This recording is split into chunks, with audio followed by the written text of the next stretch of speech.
choice before passing a judgment.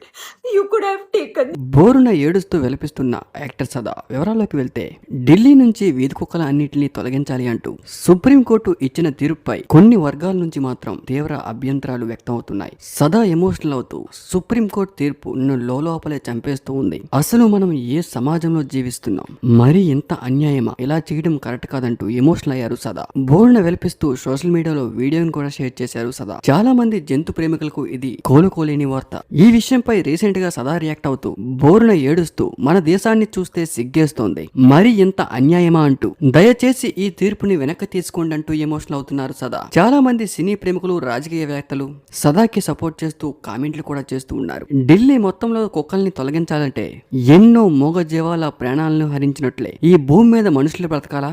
నోరు లేని మూగజీవాలకు బ్రతికేలేదా? మనుషుల వాళ్ళ స్వార్థం కోసం నోరు లేని మూగజీవాలను ఇలా పెద్ద పెద్ద సిటీల నుంచి తొలగించుకుంటూ పోతే అది మనుషులకున్న స్వార్థం అవుతుంది. కానీ వాళ్ళ స్వార్థం కోసం ఈ రోజు కుక్కలు అవుతాయి, రేపు పక్షులు అవుతాయి, ఆ తర్వాత చెట్లు అవుతాయి.